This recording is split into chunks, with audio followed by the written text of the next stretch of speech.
बिस्मिल्लाहिर्रहमानिर्रहीम। नाज़रीन अस्सलाम वालेकुम, मैं हूँ इमरान वसीम। नाज़रीन, ख़बर यह है कि pattern in chief Tehreek Insaf Imran Khan को इस्टेब्लिशमेंट की तरफ से एक मशवरा नुमा वार्निंग दी गई है।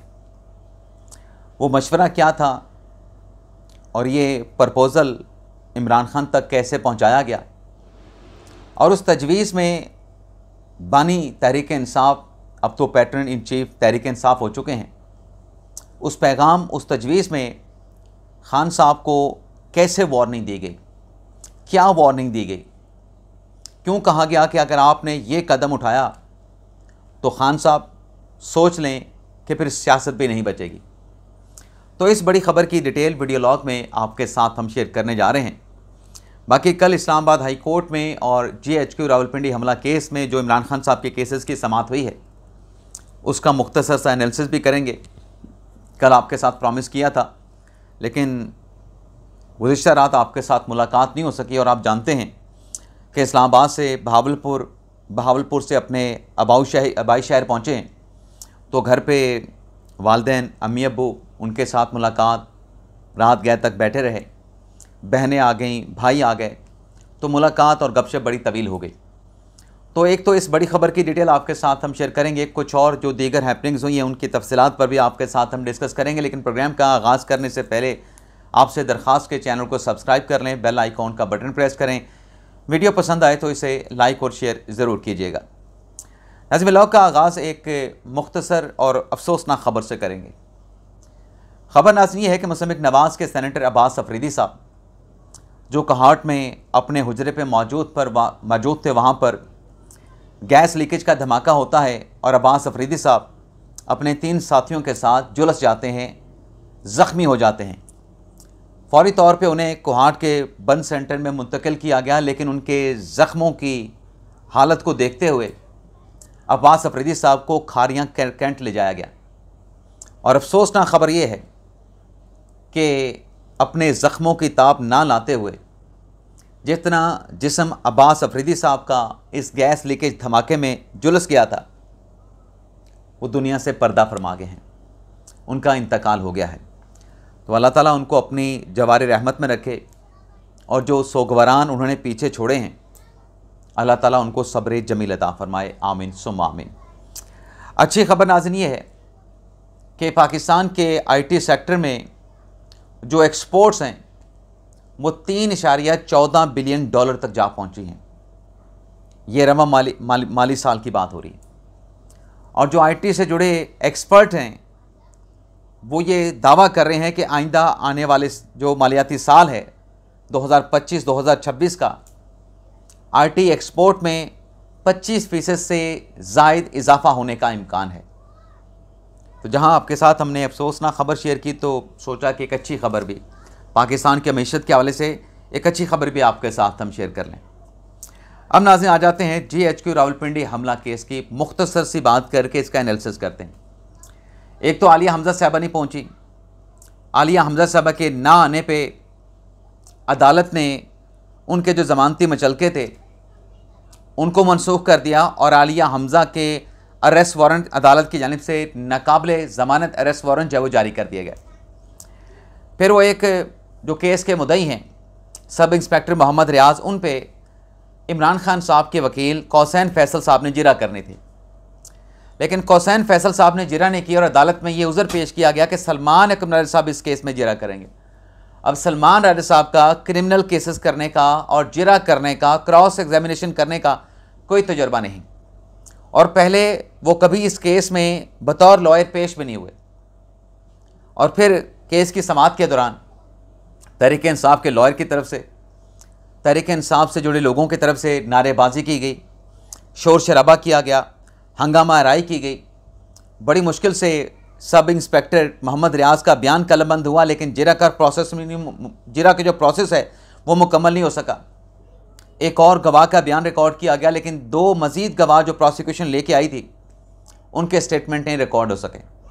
तो अदालत ने जो कोर्ट प्रोसीडिंग है उसमें खलल पैदा करने पे, उसमें रुकावट पैदा करने पे तहरीक इंसाफ के पार्टी के रहनुमाओं के ख़िलाफ़ शोकास नोटिस जारी कर दिया है। इजहार वजू का नोटिस जारी करके उनसे जवाब तलब कर लिया है कि बताया जाए जो कोर्ट का डेकोरम है उसको मलूज़ खातर क्यों नहीं रखा गया, उसका रिगार्ड क्यों नहीं किया गया। बाकी इस्लामाबाद हाई कोर्ट में 190 मिलियन पाउंड केस की समाअत हुई। एनालिसिस पे आने से पहले नाजरीन, कल आप ये देखें कि जब केस की समाअत का आगाज़ हुआ तो सलमान सदर साहब ने अपने दलाइल का आगाज़ कर दिया। सलमान सदर साहब ने कहा कि बड़ी मुश्किल से, बड़ी मन्नतों से, बड़ी मुरादों से, बड़ी दुआओं के साथ ये केस समाअत के लिए लगा है और आज की जो समाअत है इसकी तारीख़ आसानी से नहीं मिली। सलमान सदर साहब ने कहा कि तोशाखाना 2 केस में अदालत ने खान साहब की सज़ा को सस्पेंड कर दिया। इमरान खान के ख़िलाफ़ 300 मुकदमात बनाए गए। 190 मिलियन पाउंड केस का भी इमरान खान साहब के ख़िलाफ़ केस बना के पॉलिटिकल केस खान साहब को सज़ा सुना दी गई। इमरान खान और बुशरा बीबी 6 माह से अंदर हैं। यानी मैं कहना ये चाह रहा हूँ कि सलमान सदर साहब ने अपने दलाइल का बाज़ाब्ता तौर पे आगाज़ कर दिया। जब वो दलाइल दे रहे थे तो नैब के जो प्रोसिक्यूटर थे राफ़े मकसूद साहब, वो रोस्टम पे गैर उनकी जानिब से अदालत को ये बताया गया कि चूँकि आपका से मुराद अदालत का वक्त बड़ा कीमती है, तो मैं ये बताना चाहता हूँ कि इस केस में स्पेशल प्रोसिक्यूटर तैनात होना है और स्पेशल प्रोसिक्यूटर की तैनाती के लिए हमारी ख़तो किताबत वजारत कानून के साथ चल रही है, तो हमें एटलीस्ट 4 हफ्तों का वक्त दे दें। इमरान खान साहब के वकील ने कहा कि हम घबराने वाले नहीं, लेकिन ये 4 हफ्तों का वक्त मांग रहे हैं, ये तो 4 साल भी मांग सकते हैं, इनको 4 साल ही दे दें। नैब के प्रोसिक्यूटर ने कहा कि एटलीस्ट हमें 2 हफ्ते तो लाजमी चाहिए, 14 दिन चाहिए कि हम ये जो ख़तो किताबत है ये सारा प्रोसेस मुकम्मल करके स्पेशल प्रोसिक्यूटर को तैनात कर सकें। अदालत की तरफ से ये कहा गया कि 14 दिन ज़्यादा हैं, आप 7 रोज़ के अंदर स्पेशल प्रोसिक्यूटर की जो तैनाती है इस सारे प्रोसेस को मुकम्मल कर लें। अब नाज़रीन 11 जून तक इस केस की समाअत को जो मुलतवी किया गया है, इसमें ख़बर जो है एनालिसिस पे आने से पहले जो ख़बर है नाज़रीन, वो नाज़रीन ये है कि आज 6 जून है। कल समाअत हुई गुज़िश्ता रोज़ 5 जून थी, आज 6 जून को हम बैठे हैं। आज भी छुट्टी है, कल भी छुट्टी है, यानी 11 तक केस की समाअत को मुलतवी किया गया है। 9 तक तो छुट्टियाँ ही हैं। तो नैब ने जो लेटर या जो ख़तो किताबत करनी है वो तो फिर 10 जून को ही लिखा जाएगा।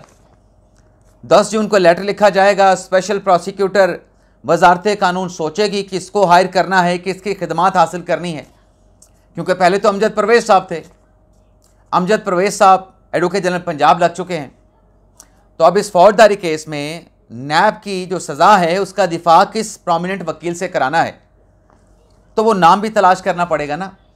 वजारत कानून ने तलाश करना है या फिर नैब ने तलाश करना है। तो ये थोड़ा सा टाइम टेकिंग प्रोसेस है। तो मुझे ऐसा लगता है कि 11 को भी नैब आके कह देगा कि हमने वजारत कानून को लेटर लिख दिया है और हमने नाम बता दिया है। अब वजारत कानून इंगेज करने के लिए फर्दर प्रोसेस को जो है उस प्रोसेस को आगे बढ़ा रहा है। तो 11 को भी एक केस की जो समाअत है मुझे आगे बढ़ती हुई नज़र नहीं आ रही। बाकी इस केस में नाज़रीन देखें कि ये जो टेक्निकलिटीज़ हैं इसको कुछ देर के लिए आप अगर साइड पे भी कर दें। फ़र्ज़ करें कि आज जब कल इस्लामाबाद हाई कोर्ट में केस की समाअत हुई, नैब के स्पेशल प्रोसिक्यूटर भी मौजूद होते, नैब की तरफ से कोई मोहलत भी नहीं मांगी जाती, तो क्या कल ये रिहाई हो जाती? कल भी रिहाई नहीं होती अगर प्रोसिक्यूटर की तैनाती हो भी चुकी होती, क्योंकि जो सलमान सदर साहब हैं, इमरान खान साहब के वकील, वो बड़े लंबे दलाइल देते हैं। वो दलाइल में अपने आर्गूमेंट्स में बड़ा लंबा खेलते हैं। तो 1 से 2 दिन तो सलमान सदर साहब ने अपने दलाइल में ले लेने थे। अभी आपके सामने है चंद दिन पहले की मिसाल, जो केस सुप्रीम कोर्ट में नूर मुकदम केस की जो समाअत हुई है उसमें 2 दिन दलाइल दिए सलमान सदर साहब ने। तो अगर ये सारा प्रोसीजर मुकम्मल भी होता तब भी 2 दिन सलमान सदर साहब के दलाइल के, 1 दिन या 2 दिन नैब के स्पेशल प्रोसिक्यूटर के दलाइल के, तो 5 को तो किसी सूरत भी इमरान खान साहब की रिहाई मुमकिन नहीं थी। लेकिन यहाँ पे पूरा बयानिया बनाया गया। यहाँ पे तहरीक इंसाफ, इमरान खान साहब के जो चाहने वाले हैं, जो वोटर सपोर्टर हैं, उनके जज्बात के साथ खेला गया कि खान साहब ईद कुर्बान अपने घर पे मनाएंगे। ना सिर्फ खान साहब के साथ बुशरा बीबी, बुशरा बीबी के अलावा जो पार्टी के दीगर रहनुमा हैं, इजाज़ चौधरी साहब, यास्मीन राशिद साहबा, ये भी अपनी ईद जो है अपने घरों पे गुजारेंगे। अब चलें इस पे भी बात कर लेते हैं कि शायद सलमान साहब अपने दलाइल कल मुकम्मल कर लेते और नैब के भी दलाइल मुकम्मल हो जाते तो बाकी जो 9 मई के 12 मुकदमात हैं जिनमें ज़मानत का केस लाहौर हाई कोर्ट में लगा है, उनमें खान साहब की गिरफ़्तारी हो जाती, और गिरफ़्तारी है उसमें ज़मानत नहीं हुई तो खान साहब कैसे रिहा होते। तो बताने का मकसद ये है, ये सारी डिटेल आपके सामने रखने का मकसद ये है कि समझें जो खान साहब के चाहने वाले हैं, वोटर सपोर्टर हैं, कि ये इस किस्म के ये यूट्यूबर हैं जो सहाफ़ी हैं, जो दावा करते हैं कि इमरान खान साहब फ़लाँ डेट तारीख़ को रिहा हो जाएंगे, इतने हफ्तों के बाद रिहा हो जाएंगे, खान साहब कल रिहा होने वाले हैं, 24 घंटे बड़े अहम हैं, 96 घंटे की डेडलाइन दे दी। तो इनसे बचें। ये सिर्फ झूठ बेच के, आपके जज्बात से खेल के सिर्फ डॉलर बनाते हैं, डॉलर कमाते हैं और इनका कोई मकसद नहीं है। और इसलिए इनको मुज़म्मत का जो खान साहब का बयानिया सूट करता है, ताकि खान साहब मुज़म्मत का बयानिया चला के जेल में रहें, एस्टेब्लिशमेंट के साथ उनका तसादुम बना रहे और इन यूट्यूबर्स के जो डॉलर हैं वो डॉलर बनते रहें, इनके डॉलर जो है इनके अकाउंट्स में आते रहें, इनकी जेबें भरती रहें।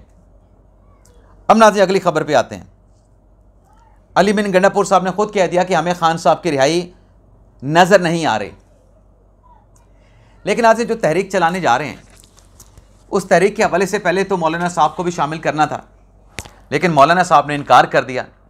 अब मौलाना साहब के इनकार के बाद तहरीक इंसाफ ने जो दावा किया है, मैं एस्टेब्लिशमेंट वाली ख़बर पे भी आता हूँ, उस खबर की डिटेल भी आपके सामने रखनी है। अब शिबली फराज साहब ये दावा कर रहे हैं कि मौलाना साहब हमारे साथ नहीं आए, और जब तक हमारे साथ मौलाना निगोसिएशन में थे, बातचीत में थे, मुज़ाकरात में थे, तो मौलाना साहब की जो मकबूलियत है वो बहुत ज़्यादा थी। अब मौलाना साहब की मकबूलियत जो है वो नीचे आ चुकी है। यानी तहरीक इंसाफ ने अपने साथ इंगेज सियासी जमातों के मकबूलियत का जो पैमाना है वो भी जांचना शुरू कर दिया है, उसको भी मेजर करना शुरू कर दिया है। भाई कौन सा आपने सर्वे कराया कि मौलाना साहब की पॉपुलैरिटी पहले ज़्यादा थी अब कम हो गई है। खान साहब को नाजरीन जो एस्टेब्लिशमेंट की तरफ से मशवरा दिया गया है वो मशवरा नाज़रीन बड़ा अहम है। बिल्कुल खान साहब को सदके दिल के साथ मशवरा दिया गया है, और ख़ान साहब नाज़रीन अगर उस मशवरे को नहीं मानते तो उसमें ऑटोमेटिकली एक वार्निंग भी है। ये वार्निंग दी नहीं गई, लेकिन ये वार्निंग आप स्मेल कर सकते हैं, खान साहब उनकी पार्टी स्मेल कर सकती है। चंद दिन पहले नाज़रीन खान साहब ने स्टेटमेंट दिया, अलीमा खान साहब ने आके बताया, सेक्रेटरी जनरल सलमान करनाल साहब ने बताया, पार्टी के बाकी रहनुमाओं ने बात की कि हम स्पीकर असम्बली अयाज सादिक के ख़िलाफ़ अदम एतमाद की तहरीक ला सकते हैं, मुनासिब वक्त पर ये अदम एतमाद की तहरीक लाएंगे। जिस पर अयाज सादिक साहब ने कहा कि देखें, खुशी के साथ मेरे खिलाफ तहरीक इंसाफ अदम एतमाद की तहरीक लेके आए, लेकिन ये अदम एतमाद की तहरीक ऐसे नाकाम होगी कि जितने PTI के सुन्नी इत्तेहाद कौंसिल के अपने वोट हैं, मेरे खिलाफ वोटिंग में अदम एतमाद की तहरीक में इनके अपने वोट भी कम पड़ने का खदशा मौजूद है। और ज़ाहिर सी बात है कि जैसे मैंने आपको एक वीडियो लॉग में बताया था कि ये जो अदम एतमाद है स्पीकर के ख़िलाफ़, इसमें जो वोटिंग है वो सीक्रेट बैलेट के ज़रिए होती है। तो सीक्रेट बैलेट के ज़रिए क्या पता किसने किसको वोट डाला है। तहरीक इंसाफ वाले तहरीक अदम एतमाद के हक़ में वोट डाल गए हैं, या तहरीक इंसाफ सुन्नी इत्तेहाद कौंसिल वाले तहरीक अदम एतमाद की मुखालफत में वोट डाल गए हैं। तो मशवरा नाज़िर खान साहब को ये दिया गया है कि ये अदम एतमाद वाली जो कहानी है इसको आप ना करें। तहरीक इंसाफ से कहा गया है कि आप ऐसा कदम ना उठाएं कि स्पीकर के खिलाफ आप अदम एतमाद लेके आएँ। तहरीक इंसाफ को ये बताया गया है कि अगर आप ये अदम एतमाद की तहरीक लेके आते हैं तो फिर जो आपकी रही सही सियासत है, इस अदम एतमाद की तहरीक के नतीजे में आपकी रही सही जो सियासत है उसका भी खात्मा हो जाएगा।